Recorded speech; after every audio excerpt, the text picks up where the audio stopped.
Alright, so here soon I'm going to start the MSE appliance treatment with a orthodontist in Denver, and I'm going to go over why I have done it and the reason behind it. So the reason behind it is obstructive sleep apnea, and if you don't know what that is, it is a condition where you are not breathing at night while you're sleeping. So you're going to wake up tired, you're going to wake up with a foggy mind, you might feel depression. It's going to impact everything you can imagine.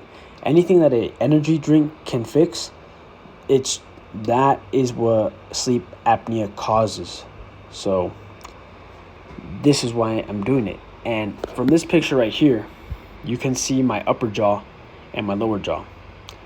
According to my orthodontist, my upper jaw should be around 5 millimeters wider than my lower jaw. And from these numbers here, my upper jaw is smaller or more narrow than my lower jaw. And due to this, it has caused a deviated septum. My orthodontist hasn't said that, but based on how the human body grows, if your palate is more narrow, that means it's going to grow upwards and potentially deviate your septum. And right here, you can see that my septum isn't straight or parallel with the red line. It actually deviates slightly to the right. That's why my left nostril and my right nostril are different from each other.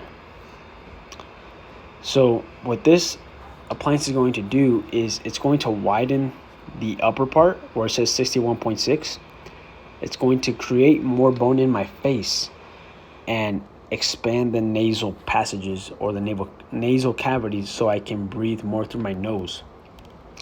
Hopefully what that'll do is it's going to reduce my nosy voice, but most importantly, clear up my nose so I can breathe through it 100%.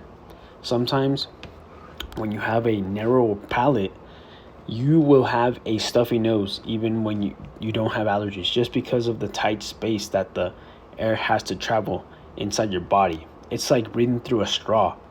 If you just make it wider or make it a bigger straw, your life is exponentially much easier, if you understand that analogy.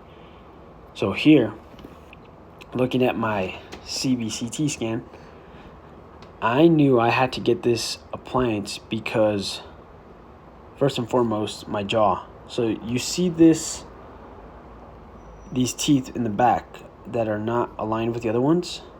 Those are my wisdom teeth of the upper jaw. They haven't fully came out yet. They are slightly tilted facing back, but they're not, misaligned. They just don't have enough space to come out. And that is a symptom of a narrow palate. If your palate is narrow, your wisdom teeth will not be able to fully erupt. And since I'm an adult, it's unlikely that these teeth will ever come out. And if they do, they're not going to come out in a good way, just because I don't have enough space for them. So the appliance will allow my wisdom teeth to come in because of the new space. That's what I'm hoping for. And it will ultimately make the nasal passages that are like right there wider, and it'll help my breathing through the night and through daily life. And the second reason why I decided to invest in this type of treatment is the sleep apnea. So I had symptoms of sleep apnea. I took a at-home sleep study and it confirmed my suspicion. I was diagnosed with sleep apnea on the moderate range, score of 16.3, so it's not normal. It ain't severe, but it's like right there in the middle. And this test was done on a really good night of sleep, relatively speaking. So I'm sure on one of those worst nights where I would wake up every hour, every few hours, I'm sure I'm in the severe range.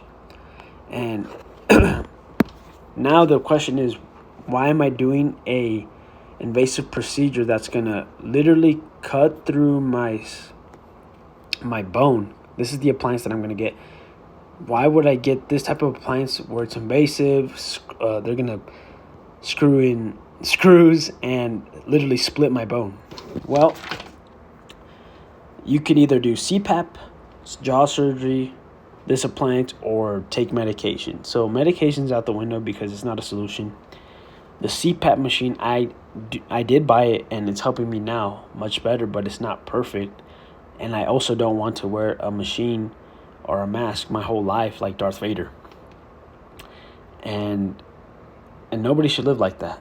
So I'm going to do something more extreme about it that will knock it out in one go. I don't expect this treatment to fully cure me, just because if I have a developmental issue with my jaw, well, my jaw growing, if my jaw did not grow wide enough, it most certainly did not grow forward enough. You know what I'm saying? So when you have a deficiency in one area, it's most likely that you have a deficiency in other areas that are, connected to that deficiency. It's not mutually exclusive. So what I'm hoping is this treatment goes successful, and then in the future I'll do the jaw surgery to bring my jaws forward, and that'll be it. But this is the first step. So yeah, I'm doing all this to cure my sleep apnea, improve my sleep. And yeah, I'll just update you guys on how it goes. It's going to be a 6-month process of expanding my upper palate. And this is the results. This is what I'm going to have. So I'll start with a upper jaw like that. My teeth are straight. Not better than this guy's, but they're just slightly tilted. Then I'll be at this stage where I'll have a new gap because more bone has grown in the middle. Then I'll straighten my teeth with braces, and that'll be the end of this part. And this does change your face significantly if you do a big expansion, wider cheekbones, a wider face, which is a good thing if you're a guy. Or in general, for most people, you need to have good bone structure. But this is what the process looks like. So if you have obstructive sleep apnea, look into this. If you don't, it's something cool to look into if your teeth are not straight. Instead of having your teeth pulled out, look into expanding your bone, your jaw, because it's important to keep your teeth. If you extract teeth, you lose bone, really. So try to keep all your teeth, try to keep all your bone, because it's healthy for you. And yeah, look into these options if it's something that you struggle with, sleep-wise, breathing-wise.